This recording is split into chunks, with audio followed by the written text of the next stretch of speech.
Well, the field's getting smaller. If you haven't heard, Christie, who had a disappointing night last night, has officially dropped out of the race. Sixth place is where he ended the evening, and a lack of money, both factors forcing the New Jersey governor to call it quits. Carly Fiorina also has thrown in the white towel here, finishing even behind Christie in New Hampshire, dropping out formally today as well. One guy is not dropping out, and in fact, one guy who wiped out the field last night, one Donald Trump, topping the Republican field by nearly 20 points here. Donald was gracious, believing in victory. Well, gracious at least for the Donald. We have to thank the candidates because they really ran. We have some very talented people. And to be victorious against some of these people, even if it's for 1 week, but believe me, it's going to be for many weeks, okay? He even went to say, so, thank you until tomorrow, and then So anyway, Politico says that the Trump win is a clear loss for the establishment wing of the Republican Party. And in a piece called GOP Establishment Staring into the Abyss, which I thought was a great title, it says the following. Far from winnowing the crowded field of mainstream GOP contenders and allowing it to unify around a standard bearer, New Hampshire thrust it further into chaos.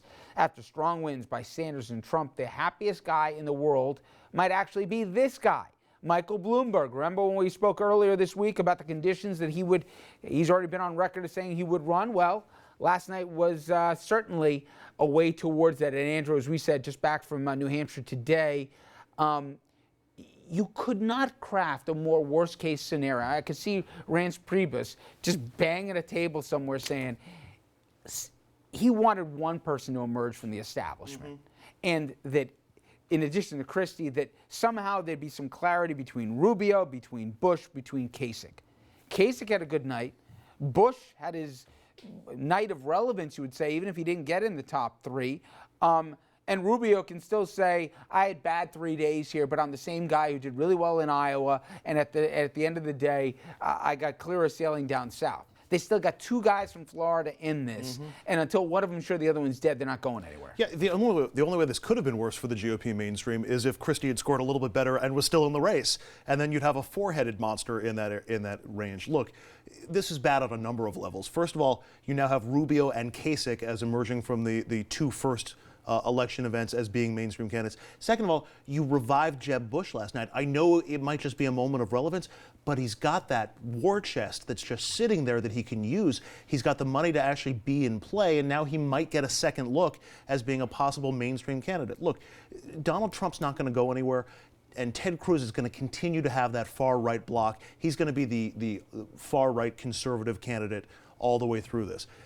I don't know how the Republican Party gets to coalesce this mainstream group together, but they have to do something soon, or they have to figure out how to flesh it out between the three that are still standing. You know, Dominic, after Iowa, and how lethargic Trump seemed in the aftermath, he didn't even go right away, you know, as it relates with New Hampshire.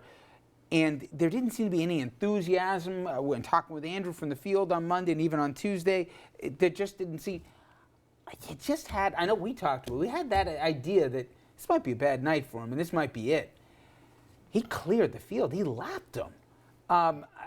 So once again, he confounds us. Richard, bottom line is Trump is here to stay. Trump will be a force, whether we like it or not. And he might wrap up the Republican nomination before the Democrats have their nominee.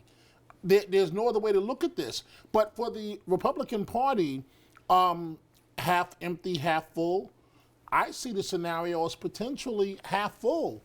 At least you still have a scenario, as the candidates are dropping like flies, where the party, and more importantly, the Republican base, can rally around one or two candidates to try and get around Trump.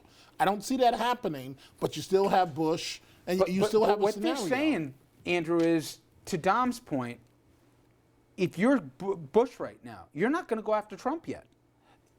He and Rubio are in a death match. One's got to get the other one out here. And then they'll worry about Kasich. And I think Kasich, who seems the most presidential one of the bunch of them, he's made his own path here. So in a funny way, he's drawn a different electorate than the other guys are fighting over here. So it is you couldn't script a more polarizing and really mess of a field than they have right If now. I'm Reince Priebus, I'm going to call Rubio, Bush. And why would you be with that in first name, right? I mean, I wouldn't really wish that on No. even somebody I don't. But I would call Jeb, I would call Marco Rubio, and I would call Kasich, and I would say, look, there's a lesson here from what happened between Christie and Rubio at the debate. And Marco, sorry if I'm talking to you that I have to bring this up, but you cannot just attack each other and think that that's going to solve all your problems. You can't just clear this one lane.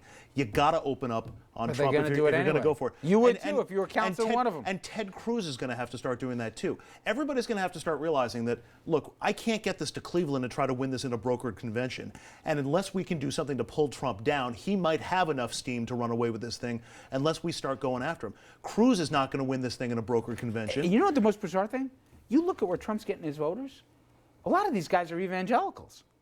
The one portion of the electorate, they're not all breaking for Cruz. A lot of them are disaffected and they're angry. You even have Democrats that are voting for Trump right now in certain states, like I saw in New Hampshire, because they feel that no one's listening to them. They've been forgotten. And you know what? I'm willing to take a chance on somebody outside the mainstream. The idea, and I spoke to a historian earlier today, that we'll have somebody from the business climate, right? I mean, also, happiest guy in the room? Michael Bloomberg last night. He's calling his buddy Kevin up and say, hey, this might sound so stupid. Even if I don't think I'm going to win, this is the best shot I'll ever have in my life. You know, Bernie Sanders, a 74-year-old guy with a worse New York accent than me from Brooklyn. And then I got, Donald Trump. You know, I got more money in my, ashtray than he's got, that he's actually worth, I can run laps if it comes about who's the better businessman. But Richard, he could be serious. Well, there's no could be. Bloomberg is deadly serious. But here's what I'm looking forward to, knowing both of them well.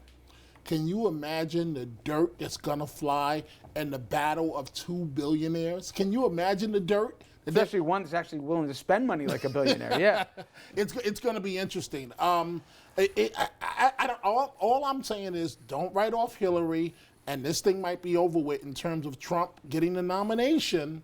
I know it sounds like I'm talking Mars talk, but Trump getting, Richard, folks, remember, this is coming after the first black president. Let's keep that in mind. And so you have a large portion of America that says this president screwed up. We want our country back. We know what that means. Obama knows what that means. Well, we're going to speak about the issue of color in the next segment. Bernie Sanders, well, he didn't go down to South Carolina and Nevada today. He first went to New York, and more specifically, he had to sit down with this guy, and of all places, Harlem. Dominic was there as the Reverend and Bernie broke bread at Sylvia's. We'll talk about where that goes as the race for minority voters begins in earnest.